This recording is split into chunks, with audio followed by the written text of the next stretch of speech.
In this episode, you'll discover 3 drills to make your boat faster on the recovery and fix lack of balance issues. Feel the grip of the oar handle, smooth yet firm in your hands. Taste the salt of your own sweat and the occasional splash of water. It's all part of the journey. Welcome to another episode of Faster Masters Rowing Radio. Each week, our host, Masters rowing coach Rebecca Caro, dives deep into the world of Masters rowing. Whether you're on the water or in the gym, join us to become a faster master. Let's go rowing. Hello, everybody, and welcome back to Faster Masters Rowing Radio, where we are continuing our discussion series about how to use drills progressively in order to improve different parts of the stroke. This is the 3rd episode where we're discussing progressive drills for the recovery. We've previously done stroke power and we've previously done the catch. So what are we going to talk about today? Well, the recovery is the part of the stroke where your finesse really shows.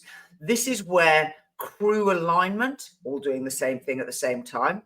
This is where blade work skills, actually your hands connecting to the handle and what you're doing with your hands, what you're doing with your bodies, that you're all doing the same thing at the same time. And the benefit of getting great recovery is that the boat slows down less. Now, that might not sound like an amazing thing to try and achieve, but trust me, if you're already fit and strong, this is where you will find the maximum gains in boat speed. Let me explain why. When you put the oar in the water at the catch and you push the water to the finish, you're taking the boat from its slowest, pushing the water, to pushing it to very nearly its fastest speed when you take the oar out of the water. Now, as you get onto the recovery, any tiny imbalance, an oar that drags on the surface, someone whose body weight is not moving in time with everybody else, anyone arriving a little late or a little early at different stages of the recovery, and of course, the placement of the blade at the catch at the moment when your seat changes direction. All of those little things incrementally serve to slow down your boat. So what happens with the speed curve of the boat is it rises up through the power phase and then it slowly drops down through the recovery. Now, if you can keep the same peak of acceleration in the power phase, but reduce the amount of slowing down so that the trough is less low, it's a little bit higher, your average speed of your boat, but comparing the recovery to the power, will be higher and you will go faster. So remember, even little things like a gust of wind, like steering, not going straight, a tiny little bit of mistiming with one oar going into the water before the other, all of those things slow your boat down. So today's drills are taking the same methodology that we've had in the previous episodes, where you take one drill, layer another one on top of it so that you're learning progressively, and then make it harder, and then take another step forward and make it harder again. Allows you to build up your skill, but secondly, it also allows crews of different abilities to row together so that you have an athlete who's more experienced can still get a lot out of doing the drill, as well as someone who's less experienced. Let's go to our first drill. I called this the skimming drill. This is where on the recovery, you let your oars run along the surface of the water. You take them out at the finish, feather them, and then just rest them on the surface. And this helps to teach you where the oar handle heights need to be relative to each other. The water is level. It's the same height on both sides of the boat. Therefore, your handles and the height of your handles reflect the correct height relative to the spoons which are resting on the surface. Now, this is the correct height in the power phase, because when your spoon is resting flat on the surface, if it's squared or if it's feathered, your handle will still be at the same height.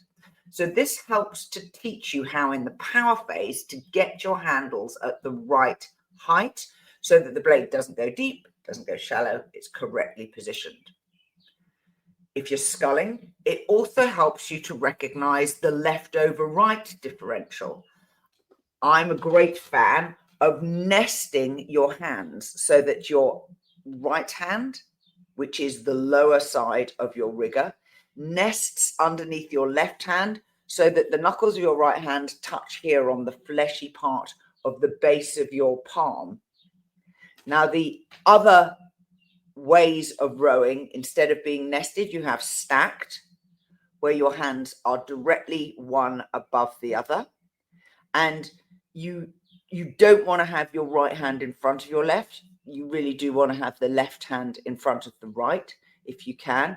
But some people choose to row stacked. If you're going to do that, you need to have a greater height differential on the oarlock, because approximately 1 to 2 centimeters height difference on the oarlock is sufficient for most athletes to row with stacked hands. But if I bring my hand back here and stack it rather than having it nested, it gets higher. Watch my knuckles. They rise up. And so you're going to need more height differential on the oarlocks in order that the boat sits level. Skimming helps you figure out exactly how to do that. It also helps you to check when you go through the 2 crossover points that your hands are correctly nested and that the boat stays level. Now, the progression part of this onto the recovery is after you've established that, how high should my hands be, and make the boat level, you then add progressively deeper tap down. So you tap down 1 centimeter so that your oars are just above the surface. So 1 centimeter tap down on your handle is about 3 centimeters for the oar spoon at the tip of the blade. So you'll be just above the water surface. Can you still keep the same movement? Can you keep the boat level? Can you continue to nest your hands and not have them way apart from each other with air between them, particularly at those crossover points? And then you progressively tap down to 2 centimeters and then 3 centimeters. One of the things that many people find particularly difficult is keeping their left hand higher than their right as they go from half slide to the catch, because it seems in your mind that your handle should be level at the catch, but they should not. Your left hand is always higher than your right. You're working on parallel overlapping circles. If you took a piece of string and attached it to the top of the pin above your oarlock and drew a circle, that's the arc that your handles are going to go through while you're rowing. And your left hand is going to stay the exact same height, slightly higher than your right throughout. So skimming is my first drill to help you get the boat level on the recovery and understand the impact your hands and your handle heights have on boat balance. Moving on from that, we go into the pauses drills. You probably all know these. You pause at hands away, you pause at hands away and bodies over. Maybe you pause at quarter slide, at half slide. I've incorporated an additional pause for a very advanced rowers, which is a pause at weight on the feet. In the Drills Compendium, which is a purchased product which we sell, it explains how to identify that point and why it is so critical to helping your boat slow down less on the recovery. But let's go back to building on our skimming drill. You've learned to keep your handles at the correct height on the recovery. Now can you check your body posture and obviously your hands at different progressive stages of the recovery? Can you all arrive at exactly the same time? Can you watch the elbow of the person in front to get your timing of your arm movements identical to theirs? Can you separate getting your arms straight from rocking your body forward, which is absolutely possible at low rates? So the pauses drill you will see the best rowers. I went to the Olympic Games in Paris this past summer, and they did these drills. We saw crews practicing after racing finished each day, and they were doing the exact same drills that I'm teaching you to do, because this is a real back to basics. Can I get this right? And our third drill is the reverse ratio drill. We used to laughingly call this schoolboy rowing drill because they used to rush up the slide and then go slowly through the water. And that is exactly what the drill is. The idea for this drill is to arrive at full compression at front stops with your knees high, your arms extended, and your blade already in the water. Can you time that movement so that the blade placement is before you change direction on the seat? And that's hard to do. The reverse ratio drill takes all of the pressure off, and it reverses the normal ratio, which is you want to go hard and strong through the water and then take twice or three times as long on the slide. We do this the opposite way around.